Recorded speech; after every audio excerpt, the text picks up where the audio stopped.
Entonces vamos a hablar sobre más que todo controversias porque no hay reglas claras al respecto.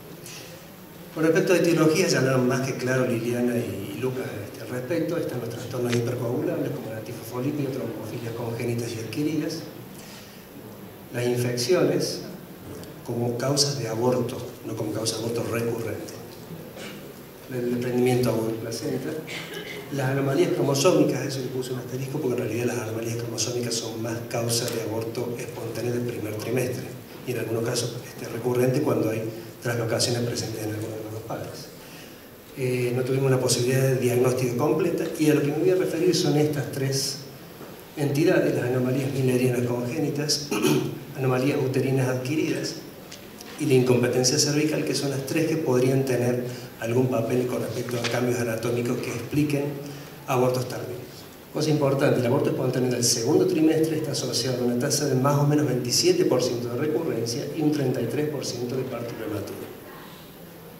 Con respecto a la incompetencia cervical, ¿cuál es la definición tradicional que todos traemos de la facultad? Que es la dilatación indolora cervical que origina aborto espontáneo del segundo trimestre o partos inmaduros o prematuros, ¿sí?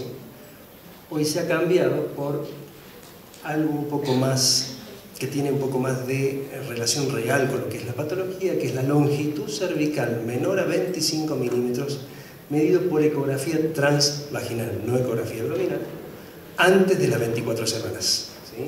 Con uno o más abortos espontáneos del segundo trimestre, parto prematuro, pero sin otros factores que lo expliquen, como un desprendimiento, como una infección o lo que fuera. Esta es la verdadera definición de lo que sería incompetencia cervical. Factores de riesgo: anomalías del colágeno congénita, como un Ehlers-Danlos, alteraciones del colágeno tipo 1, un Marfan, etc. Anomalías müllerianas congénitas, la exposición al dietilestilbestrol, que es ya más histórico que otra cosa. Las iatrogénicas, luego de un tratamiento médico, que puede ser luego de un trauma obstétrico o de una conización justamente especialmente a cuchillo frío, o la conización clásica hecha con el asa de Lipp, justamente que lesiona lo que es el canal cervical profundo cercano al orificio cervical interno. Con respecto a las anomalías müllerianas, las anomalías de desarrollo fundamentalmente uterino, es importante que a veces pueden comprometer el orificio cervical interno, el mecanismo de competencia que tiene el cuello a este nivel. Importante saber que todas las anomalías müllerianas hasta el útero arcuato, que es el más inocente de todos, digamos, así que lo vemos muy frecuentemente, el arcuato de los que hacemos la laparoscopía, tienen más riesgo relativo de parto prematuro, ¿sí? Son úteros en general con menor capacitancia, digamos, para un embarazo aparentemente. Y el útero unicorne es una particular anomalía mülleriana que supone un riesgo diferente. Se creía anteriormente que era mucho más alta la tasa de abortos tardíos y la tasa de partos prematuros, pero se ve que no es demasiado alta como se creía antes. Hay un 24% de abortos espontáneos de primer trimestre. Recordemos que la tasa normal es 15 a 17 poblacional. 9,7% de abortos espontáneos de segundo trimestre, esto es más alto, y un 20% de partos prematuros. Con respecto a anomalías müllerianas, vamos a ver si puede andar. Nada más un poco para explicar la diferencia. Este es un tabique incompleto que llega hasta la mitad de la cavidad uterina. Lo que hacemos es la clásica metroplastia histerocópica. Probablemente este tabique, fundamentalmente referido al hecho de cerclaje, probablemente este tabique que no llega cerca del orificio cervical interno quizás no necesite un cerclaje posterior, porque esto no está comprometiendo la integridad de la, como decía, del elemento de capacitancia uterina que fundamentalmente es el orificio interno, ¿sí? Ahí está en la parte final y bueno, fundamentalmente estamos evaluando ahí que se puedan ver los dos ostium, que es el momento del final de la cirugía. Y la otra diferencia es esta paciente que tenía una anomalía mülleriana compleja. Esto es un caso interesante: doble vagina, útero arcuato, y esta paciente tenía dos cuellos, se le hizo la resección del tabique vaginal y en realidad los dos cuellos se unían al medio, o sea, en este, ahí estoy entrando por el otro, bueno, por el otro cuello, los dos cuellos se unen al medio, se unen en un espacio común y luego aparece un tabique casi completo.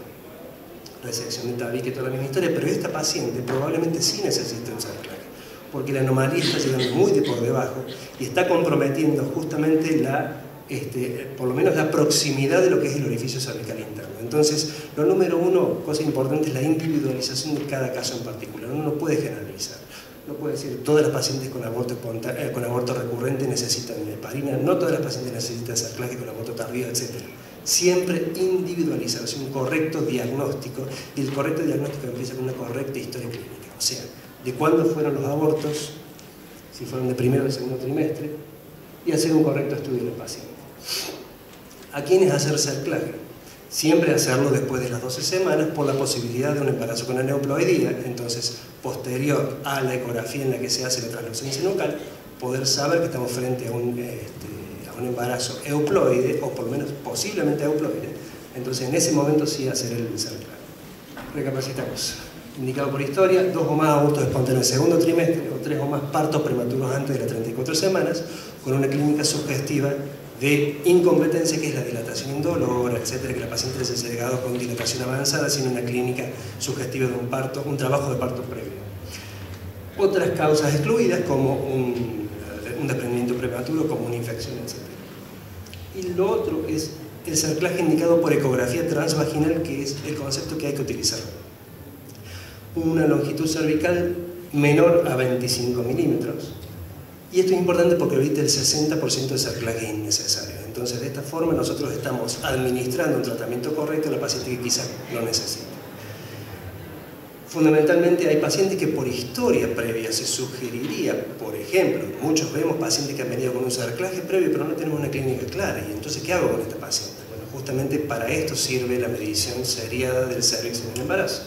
Importante iniciar el screening a las 12 o 14 semanas, según la historia, porque hay pacientes que han tenido abortos tardíos muy temprano, y hay pacientes que han tenido un parto prematuro y probablemente se puede empezar la ecografía mucho más tarde. Cada 2 semanas, si el cervix tiene más o igual a 30 milímetros de largo. Semanal, acuérdense que el percentilo 10 de la longitud normal del cuello es 25 milímetros, 25 a 45. O sea que hasta 25 es normal también. Y semanal si tiene 25 a 29 milímetros. Hasta la semana 24, porque más allá de la semana 24 no se suele hacer cerclaje, por esa razón.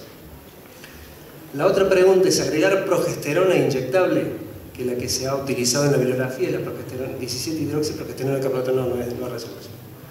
17-hidroxiprogesterona caproato, 250 miligramos por semana, medio prolactón de esposa, ¿sí? O progesterona vaginal en las pacientes asintomáticas sin cerclaje. ¿A qué voy? Pacientes que tienen cervix de menos de 25 milímetros, primer embarazo, feto único, lo que dijo al principio Lucas, probablemente se beneficien más por progesterona que por cerclaje. Yo con cerclaje estoy induciendo un mecanismo de irritación uterina, acuérdense. Entonces a veces puedo provocar yo un parto prematuro en una paciente que no tenía indicación quizás de un cerclaje. Lo que sí es importante, todos estos son trabajos relativamente nuevos, ¿sí? De 2003 en adelante. Pero lo que sí es interesante es que la 17-hidroxiprogesterona caproato ha sido la única droga en la que se ha descubierto por trabajos prospectivos randomizados que prolonga el embarazo más allá de lo que lo prolongan los tocolíticos.